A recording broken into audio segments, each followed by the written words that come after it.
বিশ্বনবী বললেন 104টা আসমানি কিতাবের মধ্যে তাওরাতের মধ্যেও এত দামি সূরা নাই, ইনজিলের মধ্যেও এত দামি সূরা নাই, জাবুরের মধ্যেও এত দামি সূরা নাই, সুহুফে ইব্রাহিম ও মুসার মধ্যেও এত দামি সূরা নাই।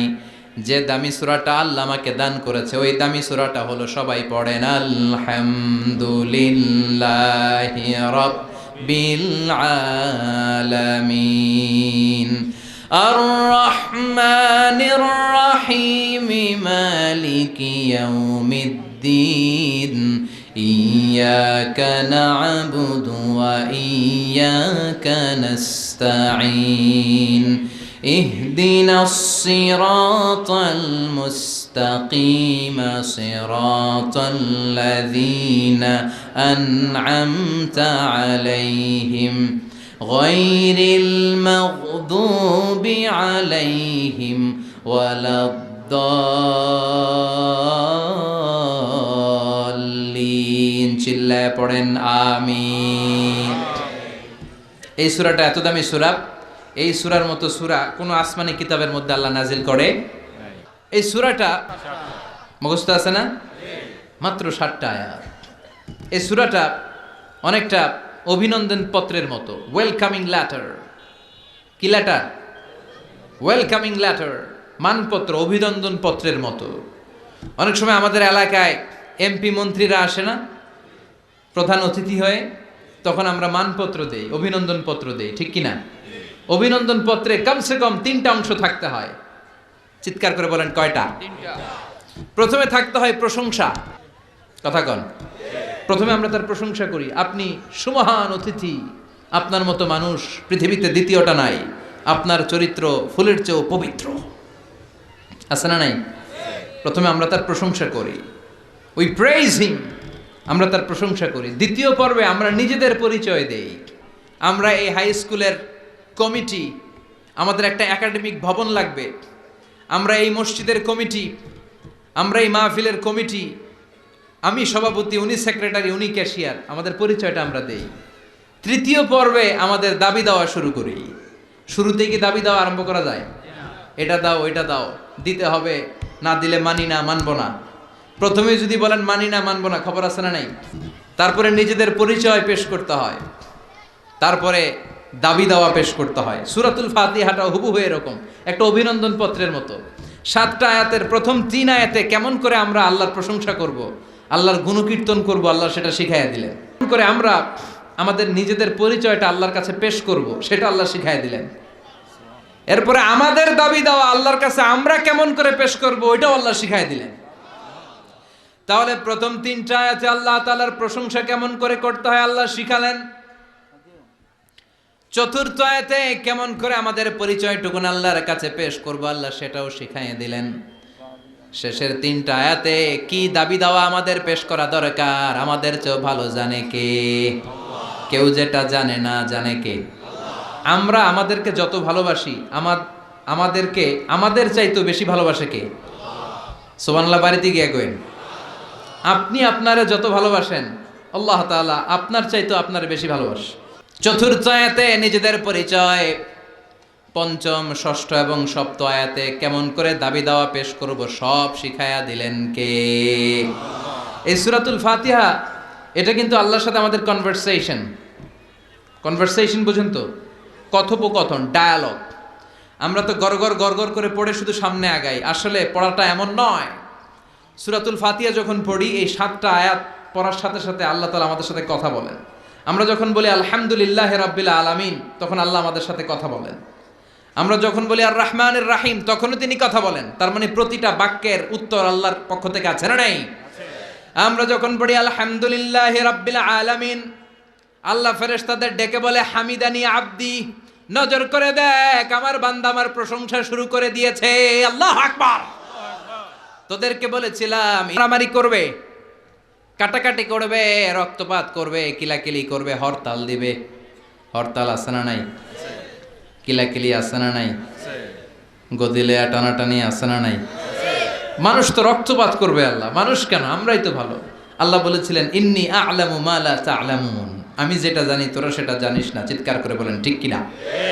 তো ফেরেশতাদেরকে দেখানোর জন্য আল্লাহ বলবেন হামিদানি আব্দি, দেখ তোরা মানুষ বানাতে নিষেধ করেছিলি, নজর করে দেখ আমার বান্দা আমার প্রশংসা গাওয়া শুরু করে দিয়েছে। এরপর আমরা যখন বলি আর রহমানির রাহিম, আপনি দয়ালু, আপনি মেহেরবান, আল্লাহ বলে নজর করে দেখ আসনা আলাইয়া আবদি, আমার বান্দা আমার গুণকীর্তন করা শুরু করেছে। আমরা যখন পড়ি মালিক ইয়াউমিদ্দিন, আল্লাহর সাথে সাথে বলে দেয় মাজ্জাদানি আবদি, আমার বান্দা আমার মর্যাদার বর্ণনা দিয়েছে। সুবহানাল্লাহ। বলে হাযা বাইনি ওয়া বাইনা আবদি, এই কথাটা আমার বান্দার সাথে সম্পৃক্ত, এটা আমার আর আমার গোলামের ব্যাপার। এত চমৎকার কথা আমার বান্দা বলেছে, আমি আমার বান্দার উপর এত খুশি হয়েছি, এখন আমার বান্দা আমার কাছে যা চাইবে তাই দিয়ে দেব। এভাবে কনভারসেশন হয়, আমরাও বলি আল্লাহও বলে, আমরা বলি উনি শোনেন, উনি বললে আমরা শুনি, এরকম একটা ফিলিংস আমাদের অন্তরের ভেতরে থাকার দরকার আছে না নাই? 7টা বাক্য, শুধুমাত্র কেবলমাত্র কয়টা বাক্য? চিল্লায় বলেন।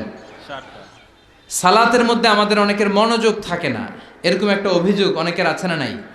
যে হুজুর অনেক চেষ্টা করে মনটারে ধরে রাখতে পারে না, মন একবার এদিকে যায় আরেকবার ওদিকে যায়, একবার ডানে একটা বায়ে। মনকে আরবিতে বলে কলব। চিল্লায় বলেন, মনকে আরবিতে কি বলে? কলব শব্দের অর্থ হচ্ছে নাড়াচাড়া করে, যেটা পরিবর্তন হয়।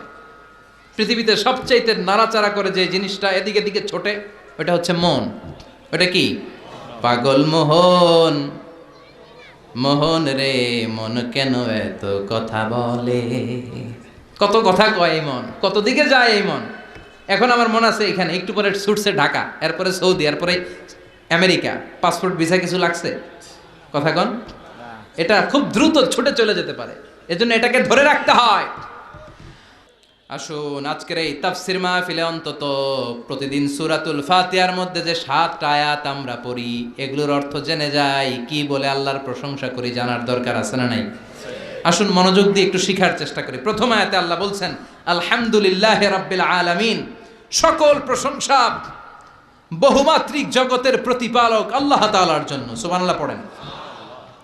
আর রহমানির রাহিম, দয়াময় মেহেরবান প্রভু হে। মালিক ইয়াউমিদ্দিন, তিনি প্রতিফল দিবসের মালিক।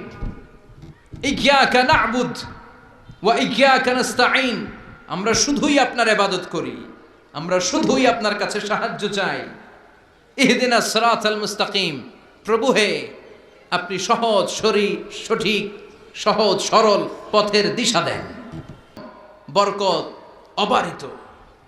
গায়রিল মাগদুবি আলাইহিম ওয়ালাদ-দাল্লিন, আমরা অভিশপ্তদের পথও চাই না, আমরা পথভ্রষ্টদের পথও চাই না। আমিন। চিৎকার করে পড়েন আমিন। তার মানে প্রথমে কি করে প্রশংসা করব আল্লাহ শিখালেন, পড়েন আলহামদুলিল্লাহি রাব্বিল আলামিন, সকল প্রশংসার মালিক বহুমাত্রিক জগতের পালনকর্তা আল্লাহর জন্য। প্রশংসা কার জন্য? আল্লাহর জন্য। চিৎকার করে বলেন প্রশংসা কার? আল্লাহ। প্রথম শব্দটা হচ্ছে আলহামদু। প্রথম শব্দটা কি? হামদুন মানে প্রশংসা। আওয়াজ করে জবাব দিতে হবে মুসলমান, হামদুন মানে কি? প্রশংসার মালিক কে? আল্লাহ। এক সাহাবী নিজ থেকে মনে মনে নিজের ইচ্ছায় ভেতর থেকে আল্লাহর 4টা তাসবিহ বানায় ফেলছে। ওই 4টা তাসবির প্রথম তাসবিহটা ছিল এই হামদ শব্দ থেকে নেয়া, মানে হামদান মানে কি? কাসীরান। আবার পড়ল রব্বানা। আরেকজন সাহাবী অতিরিক্ত বাড়িয়ে পড়ল হামদান কাসীরান তাইয়িবান মুবারাকান ফি। 4টা তাসবিহ বাড়িয়ে পড়েছে। চিৎকার করে বলতে হবে কয়টা? এই 4টা তাসবিহ কিন্তু বিশ্বনবী ওই সাহাবারে শিখায় নাই। নামাজ শেষ বিশ্বনবী বললেন, আমি যখন রুকু থেকে দাঁড়িয়ে বলেছি সামি আল্লাহু লিমান হামিদা, তোমরা ফিসফিস করে পড়েছো রব্বানা ওয়ালাকাল হামদ, খুব ভালো, কিন্তু কে যেন ফিসফিস করে অতিরিক্ত পড়েছো হামদান কাসীরান তাইয়িবান মুবারাকান। সবাই পড়েন হামদান কাসীরান তাইয়িবান মুবারাকান। আওয়াজ করে পড়েন। 1 নাম্বারটা কি? 2 নাম্বার, 3 নাম্বার, 4 নাম্বার। আবার বলেন হাযিহি তাসবিহাত, এই তাসবিহগুলো কই পেয়েছো? আমি তো শিখাই নাই। কে পড়েছো এই তাসবিহটা? দাঁড়াও। কেউ দাঁড়ায় না, ডানে বায়ে সামনে পেছনে কেউ দাঁড়ায় না। বিশ্বনবী অভয় দিলেন, বললেন আমি কিছু বলবো না, কে পড়েছ দাঁড়াও। এক সাহাবী দাঁড়িয়ে বলল, ইয়া রাসূলুল্লাহ আমি পড়েছি, আমাকে মাফ করে দেন। সুবহানাল্লাহ পড়ে। বিশ্বনবী বললেন কেন পড়লি, আমি তো শিখাই নাই। সাহাবী বলে, নবী আল্লাহর প্রশংসা আমার কম কম করলে ভালো লাগে না, আমার করতে মন চায় বেশি বেশি, এজন্য আমি বানাইছি এটা। আমি কি করছি? বানিয়েছি। I fabricated from my own, আমি আমার থেকে বানিয়েছি। ও নবী আপনি তো শিখান নাই, আবু বকরও শিখায় নাই, ওমরে ফারুকও শিখায় নাই, দুনিয়ার কেউ এই 4টা তাসবিহ আমারে শিখায় নাই। আমি আমার নিজ থেকেই 4টা তাসবিহ বাড়িয়েছি, কারণ কম কম তাসবিহ পড়লে আমার পোষায় না, পড়তে হয় বেশি বেশি। তুই যে 4টা তাসবিহ অতিরিক্ত বানিয়ে পড়েছিস, তোর এই 4টা তাসবিহতে যে সওয়াব হয়েছে, এই সওয়াবগুলোকে নিয়ে বিদউ ওয়া সালাসুনা মালাইকা, 30-এরও বেশি ফেরেশতা এই 4টা তাসবিহর সওয়াবটা 30 জনেরও বেশি ফেরেশতা কে কার আগে আল্লাহর আরশে পৌঁছে দিবে, এটা নিয়ে ফেরেশতারা আকাশে প্রতিযোগিতা করছিল। এজন্য সবসময় প্রশংসা করতে হবে একজনের। চিৎকার করে বলেন তিনি কে? আল্লাহ। আজীবন যদি প্রশংসা করি, আল্লাহর প্রশংসা করে শেষ করা যাবে? কথা বলেন। বিশ্বনবী বললেন, সাহাবী ভয় পাস নে, প্রশংসা শুরু করে দিয়েছে। আল্লাহু আকবার। তোদেরকে বলেছিলাম ইন্নী জাইলুন ফিল আরদি খলিফা, আমি দুনিয়ার বুকে মানুষ বানাবো। তোরা বলেছিলি মানুষ বানিয়ে লাভ নাই, আমরাই তো ভালো, আমরাই তো ভালো। কেন আপনি মানুষ বানাবেন? মানুষ দুনিয়াতে মারামারি করবে, কাটাকাটি করবে, রক্তপাত করবে, কিলাকিলি করবে, হরতাল দিবে। হরতাল আছে না নাই? কিলাকিলি আছে না নাই? গদিলে টানাটানি আছে না নাই? মানুষ তো রক্তপাত করবে। আল্লাহ মানুষ কেন, আমরাই তো ভালো। আল্লাহ বলেছিলেন ইন্নী আ'লামু মা লা তা'লামুন, আমি যেটা জানি তোরা সেটা জানিস না। চিৎকার করে বলেন ঠিক কিনা? তো ফেরেশতাদেরকে দেখানোর জন্য আল্লাহ বলবেন হামিদানি আব্দি, দেখ তোরা মানুষ বানাতে নিষেধ করেছিলি, নজর করে দেখ আমার বান্দা আমার প্রশংসা গাওয়া শুরু করে দিয়েছে। এরপর আমরা যখন